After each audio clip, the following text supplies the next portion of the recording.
I want to thank our sponsor, Icarus Originals, who are a British-run company run by two servicemen that create high-quality aviation design cufflinks designed by the aviation community for the aviation community.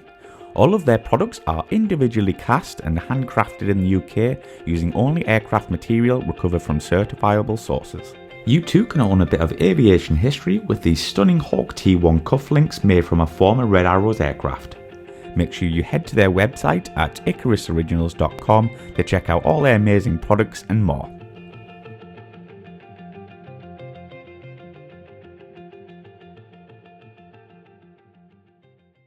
And obviously we're here at RAF Scampton and you're now currently Red 2, so tell us how you got to this point. Yeah, so as everybody before they're joining the Red Arrows, you have to achieve a number of different milestones in terms of hours. So you need around 1,500 fast jet hours. Wow. You also need your above average recommend.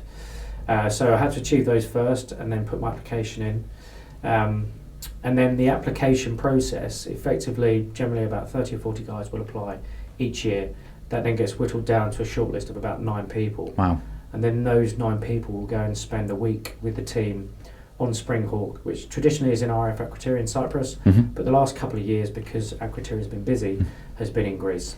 So my first shortlist, I went out to Greece, spent a week with the team, and the process itself, then the formal side of things, you've got an interview, a flying test, a practice media interview, and then outside of that, it's just the generic sort of socialising side of things.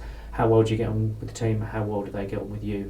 At the end of that week, you go away, and then within a week or two, you'll find out if you're successful or not.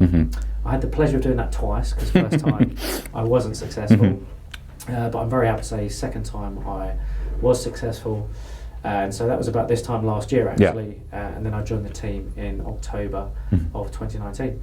So was that week, I guess, test, was that quite daunting for you?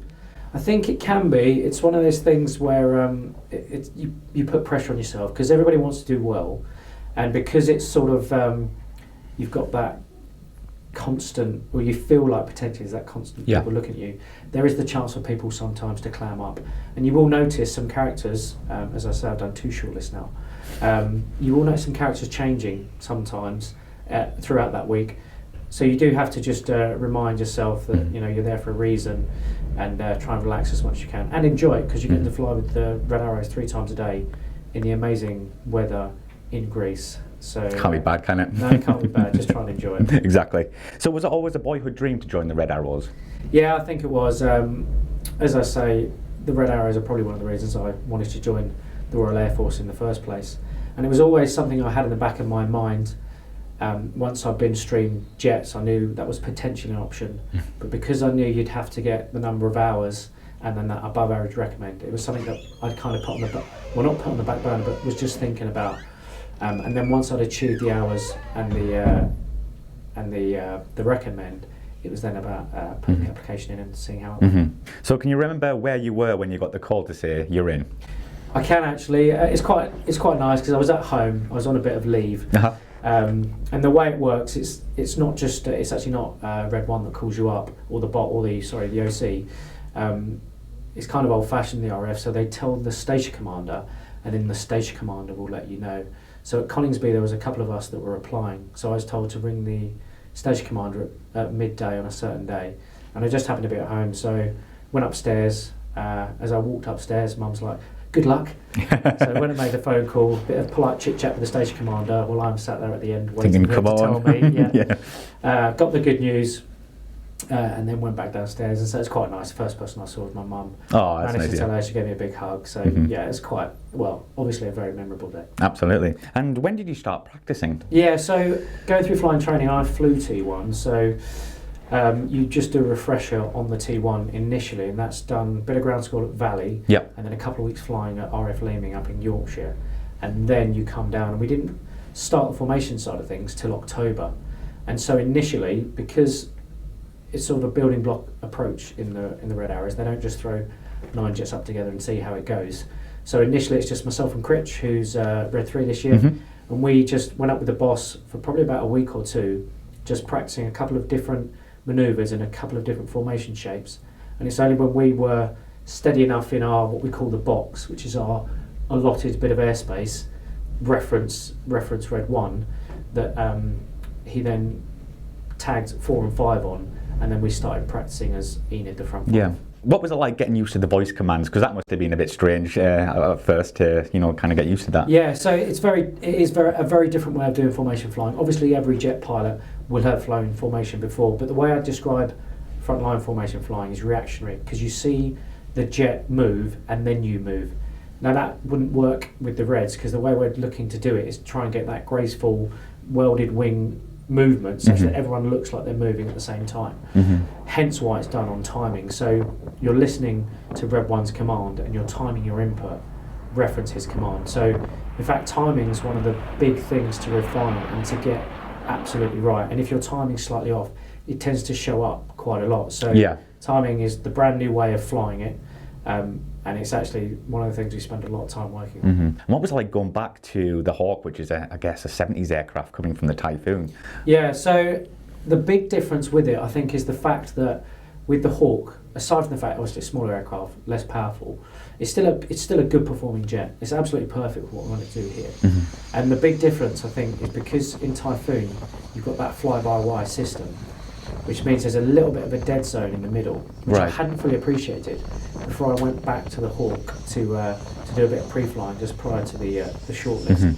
And as soon as I put my hands on the stick, I could feel the jet twitching around. And that was just really odd for me, because obviously I'd been flying a Typhoon the day before, and that wasn't twitching around. I guess my hands had just got used to the way the Typhoon felt, and then getting back used to the way the Hawk T1 feels. So it took a flight to just get the hands to relearn the inputs and the feel of the jet. But I'm a massive fan of the Hawk T1. It's such a great little jet, very simple. Good looking as well. It's a good looking jet. It's a nice colour as well. This one. Of course. It's just a very simple jet. Works pretty much every time, and because of the sort of flying we do here, it's absolutely perfect. Could you describe how important the briefings and debriefings are for a flight? Yeah, briefings are a massive part of it, and then obviously the debriefings as well is where we draw the learning points out. So I'll take the briefings. It's a good chance for us to go through what we're about to do and get our heads in the game for that. And also we go through a lot of the cadences, and because of a lot of what we do is on timing, we make sure that everyone's singing off the same hymn sheet on the ground, because if we can't get the timing right in the brief, we're not going to be able to get that right in the air. So we'll focus on that as well. Obviously then we'll go and do the flight, and every flight is videoed, and we look through the video for every debrief. And then it's looking through each individual, so each individual will call out their own errors as the flight goes on. And it's a matter then of working out if an error you've spotted, if you did it in that same manoeuvre the day before or the flight before, if that's a trend for you. So if you need to go and make a change in the next flight, and that will be for each individual manoeuvre as well. So if you were to come and watch a Red's debrief, you'd think it was a little disorganised, because Red 1 will be leading it, and then there'll be 8 other people calling out their own errors as they go along, but it's because they're all identifying it. And if anybody doesn't spot something, Red 1's still listening out for people to call their own errors, and if they don't, he can then chirp in and go, oh, actually 2, you were wide there, or something like that. So honesty is kind of key. You can't be too embarrassed about it. No, there's no embarrassment. And everyone makes mistakes, and we're still learning at this point. And even through the season, there's no such thing as an absolutely perfect res display. Obviously, that's what we're aiming for, but there is likely to always be something in there. So there's no embarrassment. You've got to be loud and proud. Call out your errors. I think any sort of Royal Air Force flying is all about integrity and owning up, but I just think that's heightened in the Reds as well. But obviously we were lucky to be in the debrief, and you were calling out things, and I was like, I can't spot that. It was just like, it looked perfect to me, but for you guys it must be like quite clear when you're seeing it. And in fact, learning to debrief is a bit of a skill in itself as well, because I'm exactly the same as you. When I was on the shortlist and I was watching the guys training, and they'd be calling out things, I was like, that looks like a red arrow display. So you get sort of an eye for it. You do develop an eye over a couple of debriefs to think, okay, that's, so you can pick up on points. Like. Exactly. So who creates the display for each year? Is it all a team effort, or is it Red 1? How does it work? So it's Red 1 will put together the first half, and for for those that don't know, there's kind of two halves to a Reds display. The first half is when all 9 aircraft are together, and that's the big shapes, sort of the graceful manoeuvres. Such you'll see sort of the classic stuff like Tornado is generally quite a favourite as well. And then that will split down halfway through, and then we split into Enid and Jippo. So Enid the front 5 and Jippo the back 4, so synchro pair plus 8 and 9. At that point then, Red 1 continues to make up the Enid manoeuvres, and then synchro lead will make up the manoeuvres for Jippo. And okay, right. Yeah, exactly. And then so for that second half, Enid will do a pass, some sort of manoeuvre, and then Jippo will come through, or synchro will come through, then Enid, then Jippo. So it makes sense, yeah. Yeah, so it kind of makes sense. And then that's all slotted together, and that's the point we're at in winter training at the moment. So yeah, you saw the first timing run today, so we're just looking to put it all together. So what can we expect from the 2020 season? Is anything new coming up that the viewers are going to love? I don't think I can give away any of the spoilers just yet. There is a couple of things to look out for.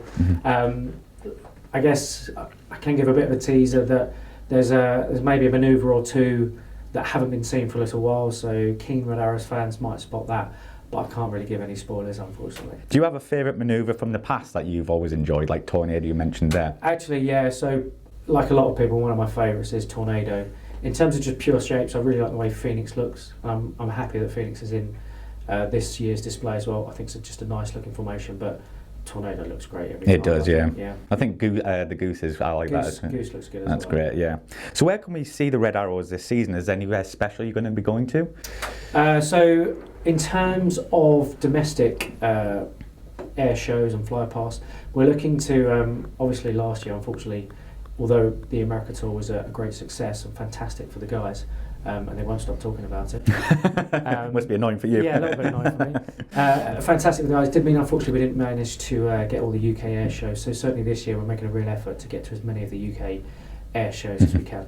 So how long have you got? Is it 3 years each pilot gets? Yeah, standard is 3 years, so each year you move position as well. So generally you start in closer to Red 1 and then you kind of move out each year. So just got to make the most of it, I think, because speaking to some of the guys that left last year, the guys are in their 3rd year, they say it goes really quick. So I've heard that before, yeah. Yeah, absolutely. So just trying to make the most of it, enjoy it all. Yeah, absolutely. So before we wrap up the interview, how would you sum up your time so far on the Red Arrows?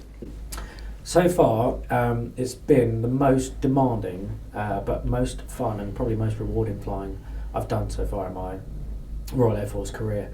The learning curve is very steep, but it's really nice because as you start to get a bit further on through the training, so a couple of months in, you can see you start to pick up on your errors. It's quite easy to forget where you were even just a couple of weeks earlier. So every so often we'll go back and look at some tapes from a couple of weeks ago, and it's nice to see that the progression is still occurring. It's absolutely the most. It's the best flying I've done. And as a side note, is it eventually just clicks, or is it like a building block approach, like you say, where you just kind of gradually get there? Yeah. So I'd say overall, it's incremental improvements. We don't look to go out and say if you spot an error in some manoeuvre, we don't look to go out and fix that error in one go because the chances are you'll overswing and go in the other direction. So it's just incremental chipping away and very much that building block approach that I mentioned. Just because that way you're more likely to make those small gains each time and then get up to the standards that everyone expects of the Red Arrows.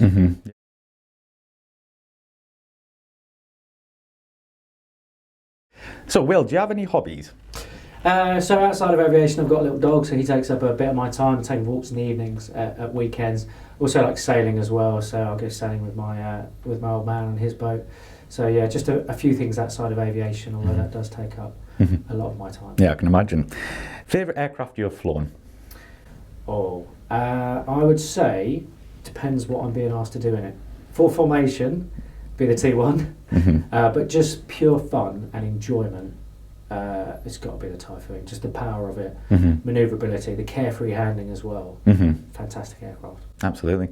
Is there an aircraft you wish you could have flown or might want to fly in the future? I'd love to fly the Spitfire. So BBMF, something like that would be fantastic. The Hurricane, great aircraft as well, but I think going and flying some old Warbirds would be a really great thing to do. So Will, where can we find you online personally? So I'm on Twitter at RAF Red 2 and on Instagram as well, which will be WillCambridge_RAF Red 2. Well, Will, thank you very much for giving up a bit of your time. No problem at all, I've enjoyed it. Thanks very much.